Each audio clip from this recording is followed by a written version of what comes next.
পৃথিবী কতটা carbon die oxide শোষণ করে?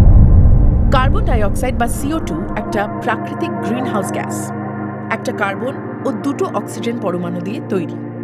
প্রায় সর্বত্রই কার্বন আছে, মানুষ, গাছপালা ও প্রাণীর শরীরে, বাতাসে, মাটিতে, এমনকি সমুদ্রেও।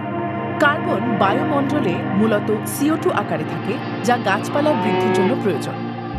মানুষ ও প্রাণীর খাবারের মাধ্যমে কার্বন গ্রহণ করে, শ্বাস ছাড়ার সময় তারা আবার বাতাসে সেটা ছেড়ে দেয়। জ্বালানি পোড়ানোর সময়ও কার্বন বের হয়। গাছপালা, মাটি এবং সমুদ্র অনেকটা কার্বন শোষণ করে নেয়। বিজ্ঞানীরা এই প্রাকৃতিক সঞ্চয় ব্যবস্থাকে কার্বন সিঙ্ক বলেন। অন্যদিকে আগ্নেয়গিরি, প্রাণী ও মানুষ সবাই বায়ুমণ্ডলে কার্বন নিঃসরণ করে।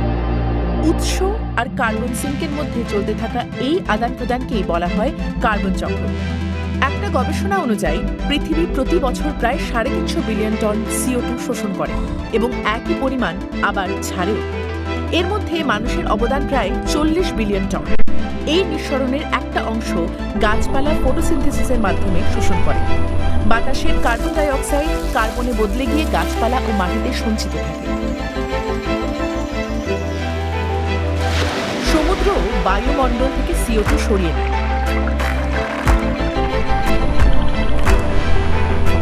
সমুদ্রের উপরিভাগে থাকা আণুবীক্ষণিক শৈবাল অর্থাৎ ফাইটোপ্ল্যাঙ্কটন কার্বন ব্যবহার করে বেড়ে ওঠে। এরপর সেগুলো সামুদ্রিক প্রাণীরা খায় অথবা সমুদ্রের গভীরে ডুবে যায়।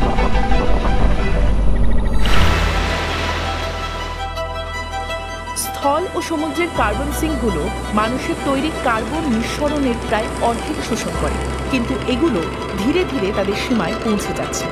অনেক ক্ষেত্রেই ক্ষতিগ্রস্ত হচ্ছে বা ধ্বংস হয়ে যাচ্ছে। শিল্পায়নের শুরু থেকে কার্বন চক্রের ভারসাম্য নষ্ট হয়েছে। এখন পৃথিবী যতটা শোষণ করতে পারে তার চেয়ে বেশি CO2 বায়ুমণ্ডলে ছাড়া হচ্ছে।